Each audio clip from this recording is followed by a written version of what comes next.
আসসালামু আলাইকুম সবাইকে। বন্ধুরা, আজ শুক্রবার আর শুক্রবারের সহজ সমাধান প্রশ্নোত্তর সিরিজের আরেকটি নতুন পর্বে আপনাদের জানাই স্বাগতম।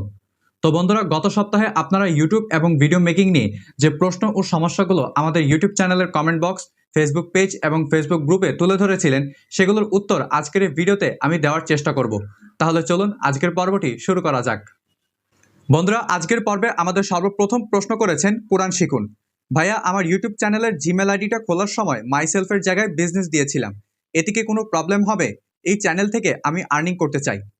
জি, আপনার চ্যানেলে যে জিমেল অ্যাকাউন্টটা রয়েছে সেই জিমেল অ্যাকাউন্টটা একটি বিজনেস অ্যাকাউন্ট।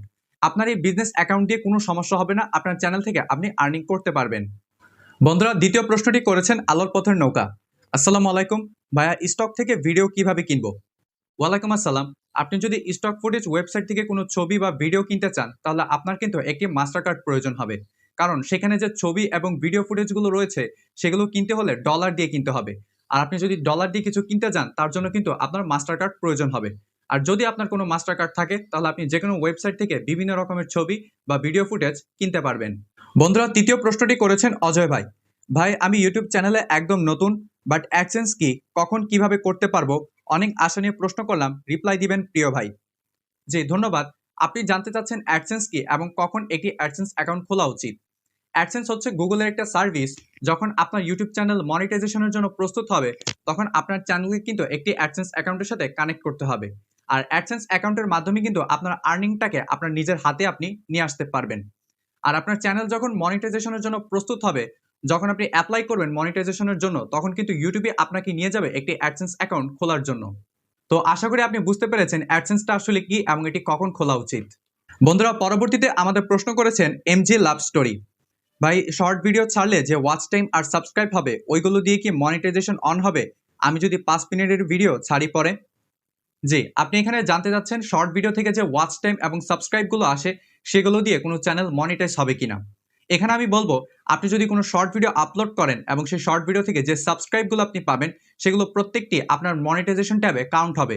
কিন্তু সেখান থেকে যে ওয়াচ টাইম গুলো আসবে, সেই ওয়াচ টাইম গুলো কিন্তু আপনার চ্যানেলের মনিটাইজেশন ট্যাবে কাউন্ট করা হবে না। সেই জন্য আপনার চ্যানেলকে যদি আপনি মনিটাইজ করাতে চান, তাহলে অবশ্যই আপনাকে রেগুলার সাইজের ভিডিও আপলোড করতে হবে। অন্যথায় শুধুমাত্র শর্ট ভিডিও আপলোড করে আপনার চ্যানেলকে কিন্তু আপনি কোনোভাবেই মনিটাইজ করাতে পারবেন না। বন্ধুরা, নেক্সট প্রশ্ন করেছেন বেঙ্গলি ব্লগ টিভি। ভাইয়া, আমি যদি কার্টুন ভিডিও বানাই আর যদি ভয়েস না দিই, তাহলে কি মনিটাইজেশন পাবো? জি, এখানে আপনার কার্টুন ভিডিও যদি ভয়েস ছাড়া এডুকেশনাল অথবা এন্টারটেইনমেন্ট ভ্যালু ক্রিয়েট করতে পারে, তাহলে আপনি মনিটাইজেশন পাবেন। অন্যথায় আপনি কিন্তু মনিটাইজেশন পাবেন না। সেজন্য আমি আপনাকে রেকমেন্ড করব আপনার কার্টুন ভিডিওতে অবশ্যই ভয়েস ওভার করার জন্য। আর আপনি যদি আপনার কার্টুন ভিডিওতে ভয়েস ওভার করেন, তাহলে আপনি অবশ্যই মনিটাইজেশন পাবেন, যদি আপনি ইউটিউবের সব নিয়ম কানুন মেনে চলেন। বন্ধুরা, আমাদের পরবর্তীতে প্রশ্ন করেছেন ছবি প্রেমী প্রণয়িতা। সেম ব্যাকগ্রাউন্ড মিউজিক নানান ভিডিওতে ইউজ করলে কোনো রিউজ আসতে পারে? জি, এখানে আপনি একটি কপিরাইট ফ্রি ব্যাকগ্রাউন্ড মিউজিক যদি আপনার ভিডিওতে শুধুমাত্র ব্যাকগ্রাউন্ড মিউজিক হিসেবে ব্যবহার করেন, তাহলে আপনি যত ইচ্ছা যত ভিডিওতে ব্যবহার করতে পারেন, কোনো সমস্যা হবে না, কোনো রিউজ আসবে না। বন্ধুরা, আজকের পর্বের সর্বশেষ প্রশ্নটি আমাদের করেছেন প্রিন্স আবির। ভাই, আমি 250 টাকা দিয়ে কিছু ভিউ কিনেছিলাম, ওই ভিউগুলো সাজেস্ট ভিডিওতে শো করছে, এটা কি আমার চ্যানেলের কোনো ক্ষতি করবে? জি, এখানে আপনি একটা ভুল কাজ করেছেন। কারণ ইউটিউবে ওয়াচ টাইম কিনা বা ভিউ কিনা এটা সম্পূর্ণ নিষিদ্ধ কাজ। কারণ এটা এক ধরনের স্প্যামিং। স্প্যামিং যখন আপনার ইউটিউব ধরে ফেলবে, তখন কিন্তু আপনার চ্যানেলে ইমপ্রেশন কমিয়ে দিতে পারে, অথবা যে ভিউ বা ওয়াচ টাইমগুলো আপনি কিনেছেন সেগুলো ইউটিউব ডিলিট করে দিতে পারে। তো সেই জন্য আপনি এবারের মতো কিনেছেন ঠিক আছে, বাট পরবর্তীতে কখনো এই কাজ আর করবেন না। তো বন্ধুরা, আজকের পর্বটি এ পর্যন্তই। আজকের পর্বে যাদের প্রশ্নের উত্তর আমি দিয়েছি, অবশ্যই কমেন্ট করে আপনার মতামত জানাবেন।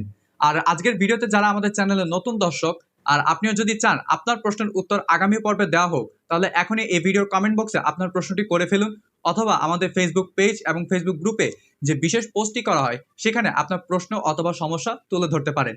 তো আজকের ভিডিওটি এ পর্যন্তই। ভিডিওটি ভালো লাগলে অবশ্যই একটি লাইক দিবেন। দেখা হবে পরের কোনো ভিডিওতে, ততক্ষণ সবাই ভালো থাকবেন। আসসালামু আলাইকুম।